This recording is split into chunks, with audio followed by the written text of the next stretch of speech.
बिस्मिल्लाहिर्रहमानिर्रहीम यकनअब्दु व यकनस्तईन। अस्सलाम वालेकुम नाज़रीन, मैं जावेद इकबाल। वही हुआ जो मैं कई रोज़ से कह रहा था और उसका डर भी था और इतलात भी थी कि इंडिया को ईंट का जवाब दोबारा पत्थर से देना पड़ा। तो इसके लिए पाकिस्तान तुर्की का एक प्लेटफार्म पर आना ज़रूरी था, जो आ चुके हैं, और अज़रबैजान भी इसके साथ शामिल है। और इसके लिए जो तुर्की के वज़ीर ख़ारजा हैं हाकान फ़ादान, वो मंगल को पाकिस्तान पहुंच रहे हैं। और मकसद एक ही है कि ये जो इतलात आ रही हैं कि इसराइल और भारत दोबारा पाकिस्तान पर हमले की कोशिश कर रहे हैं और उसकी तैयारियां कर रहे हैं और सोच रखते हैं, और इसके लिए उनको छठी का दूध याद आ जाएगा।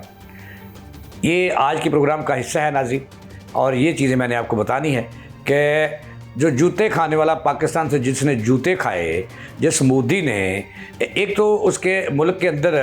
जो है वो एक तूफ़ान है हार का, और मोदी साहब जो वज़ीर आज़म है वो अपने अफवाज को नाकाम तरीन फ़ौज करार दे रहे हैं, और फ़ौज कह रही है कि वज़ीर आज़म नाकाम तरीन है। लिहाजा ये भी कई इतलात थी। इंटरनेशनल मीडिया चीख कर कह रहा है कि वे पाकिस्तान पर दोबारा हमले की तैयारी कर रहे हैं, और इस दफ़ा जो तैयारी है इसमें इसराइल और भारत बराबर के शरीक होंगे। और एक ख़बर और भी है मेरे पास जो मैंने आपको बतानी है, जो मैं कई रोज़ पहले भी कह चुका हूँ, वो भी आपको बतानी है।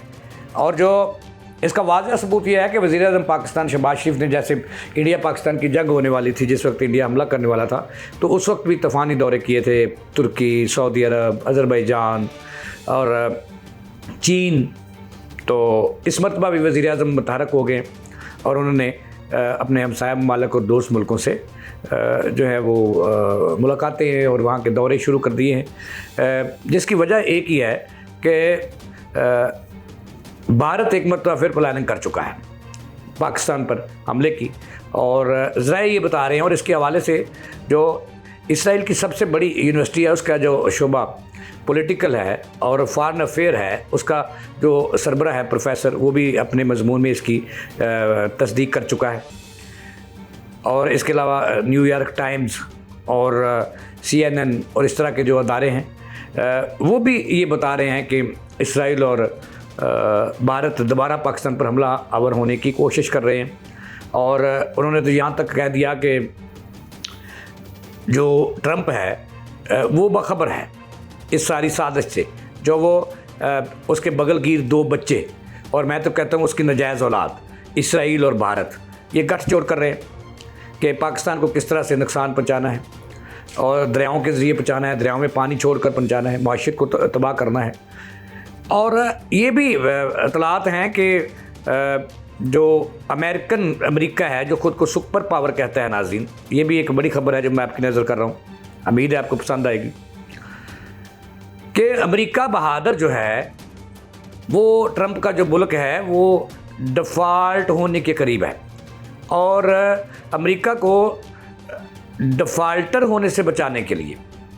और उसका दिवालियापन बचाने के लिए जो ट्रंप हैं वो ये कह चुके हैं कि उन्हें 8 ट्रिलियन डॉलर्स की ज़रूरत है,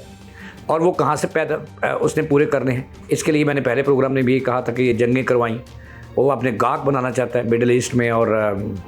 एशिया के अंदर। और इस वक्त ज़राए ये कह रहे हैं कि चूँकि रफ़ेल जो है, रफ़ेल तैयारे जो पाकिस्तान ने मार गिराए थे, फ्रांस की जो तैयारों की कंपनी है, मंडी है, वो तबाह बर्बाद हो चुकी है, और उसका फ़ायदा उठाना चाह रहा है अमेरिका। और अमेरिका ने चूँकि अपने मुल्क को डिफ़ॉल्टर होने से बचाना है, 8 ट्रिलियन चाहिए उसको। उसके लिए जो अभी पिछले दिनों जो शंकर हैं वज़ीर ख़ारजा भारत के, उन्होंने दौरा किया अमेरिका का, और वहाँ जाकर उन्होंने कई पाकिस्तान पर जो बयानिए बनाए, लेकिन उनके तमाम के तमाम बयानिए फ़ेल हो गए और पूरी दुनिया ने रिजेक्ट कर दिए। अब ख़बरें जो आ रही हैं वो ये है कि अमेरिका से अब वो तैयारे ख़रीदने जा रहे हैं, और बड़ा बिजनेस कर रहा है अमेरिका इंडिया के साथ। पहले भी उसका बिजनेस है। अब जो जंगी साजो सामान है वो जो भारत है वो फ्रांस से ख़रीदने की बजाय वो अब अमेरिका का रुख कर रहा है, जिसका मकसद सिर्फ यही है पाकिस्तान के ख़िलाफ़ एक बड़ी दफ़ाई ताकत हासिल करना भारत का। और अभी जो इसराइल ने ताज़ा अभी वो ज़ख्म उस पर खून निकल रहा है जो ईरान ने उन्हें लगाए हैं। तो ये ख़बरें आ रही हैं कि ये सूरत हाल है इस वक्त, और हंगामी तौर पर जो इस सूरत हाल से निपटने के लिए और सलाह मशवरे के लिए जो हमारा सबसे चीन के साथ साथ तुर्किया सबसे अच्छा दोस्त है पाकिस्तान का, उनके जो वज़ीर ख़ारजा हैं हाकान फ़ादान, वो मंगल के रोज़ पाकिस्तान में लैंड करेंगे और पाकिस्तानी हकाम से मुलाकातें करेंगे और सिविल और अस्करी क़यादत से भी मुलाकातें करेंगे, वज़ीर आज़म से भी मिलेंगे, वज़ीर ख़ारजा से भी मिलेंगे। और जिसका मकसद ये है कि दुनिया को ये बताना, और ख़ुसूसन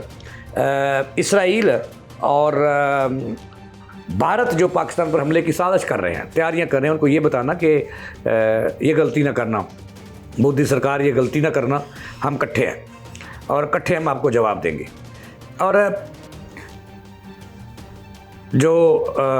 तुर्किया के वज़ीर ख़ारजा हैं, उनकी जो पाकिस्तान आमद है ये भारत को एक आंख नहीं बारी, और इस वक्त उनकी आमद से पहले ही 3-4 रोज़ पहले अभी रहते हैं उनकी आमद में, लेकिन भारत में इस वक्त सफ़ा मातम बिछ चुकी है।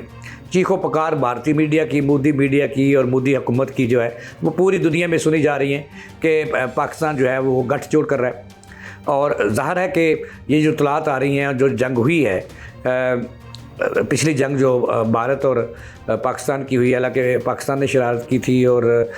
माज़रत के साथ इंडिया ने शरारत की थी और रात की तारीकी में पाकिस्तान पर हमले किए थे, उसका जवाब तो देना बनता था। पाकिस्तान जो है वो अपने दिफा का हक महफूज रखता है। तो ख़बर ये है कि तुर्किया के वज़ीर ख़ारजा की पाकिस्तान आमद से कबल ही भारत में सफ़ा मातम बिछ गई है और उसकी चीखें जो है अमेरिका तक सुनाई दी जा रही हैं, और कई मुल्कों में जो उसके करीब हैं कि ये देखें फिर एक गठजोड़ हो रहा है। तो भाई अगर आप इसराइल के साथ मिलकर पाकिस्तान के ख़िलाफ़ साजिशें करोगे तो पाकिस्तान को भी हक हासिल है। पाकिस्तान का दोस्त जो है, सबसे अच्छा दोस्त चीन बैठा है, और ज़रा ये बता रहे हैं कि अब चीन के आला जो वफूद हैं या उनके वज़ीर ख़ारजा हैं, उसकी भी पाकिस्तान आमद का इम्कान है। मकसद सिर्फ यही है कि उनको जवाब देना कि ये गलती की तो आपको भारी पड़ेगी मोदी सरकार। तो ये इतलात हो रही है, दुनिया चीख रही है, और वज़ीर ख़ारजा तुर्किया की पाकिस्तान आमद से कबल ही भारत के अंदर जो है वो सफ़े मातम है, और मीडिया चीख रहा है और चला रहा है, रो रहा है, सर में दुहत्थने मार रहा है अपने कि ये फिर इकट्ठे हो रहे हैं। भाई ज़ाहिर है अगर आप शरारत करोगे, आप तैयारियां करोगे, तो फिर आपको मुंह को तो खाना पड़ेगी। ये भी बाहर से जो इतलात आ रही है, इंटरनेशनल मीडिया जो है ये भी बता रहा है, और इंडियन मीडिया भी ये झूठ बता रहा है कि पाकिस्तान पर अब इसराइल और भारत मिलकर हमला करेंगे और इसके लिए तैयारियां जारी हैं, और पाकिस्तान के 16 शहरों को निशाना बनाया जाएगा, और फिर इसके साथ साथ जो है वो पाकिस्तान के जो एयर बेसिस हैं उनको भी नुकसान पहुंचाने की कोशिश की जाएगी। लेकिन मैं आपको मोदी ये कहता हूं कि कभी ये जुर्रत ना करना और कभी ये गलती ना करना। आपके बकौल डॉक्टर अब्दुल कदीर जो मोहसिन पाकिस्तान हैं और हमारे एटमी साइंसदान हैं, और एटम बम बनाने में उनका मरकज़ी रोल था। उन्होंने एक मुलाकात हमारी उनसे हुई थी उनकी ज़िंदगी में, उनके हॉस्पिटल जो है रावी रोड पर। तो वहाँ उन्होंने कहा था कि इंडिया, पाकिस्तान ये ताकत रखता है कि इंडिया ने, कि वो चाहे कि इंडिया के 16 शहरों को 16 मिनटों के अंदर तबाह करना है, तो ये पाकिस्तान के पास ऐसी ताकत मौजूद है, ऐसी सलीयत मौजूद है, ऐसे मिसाइल मौजूद हैं, ऐसी फ़ज़ाइया मौजूद है। तो ये मोदी साहब कभी ये जुर्रत ना करना, वरना आपका नाम दुनिया में कहीं नज़र नहीं आएगा। इसके साथ ही जवेद इकबाल को दें इजाज़त, चलाने के बाद।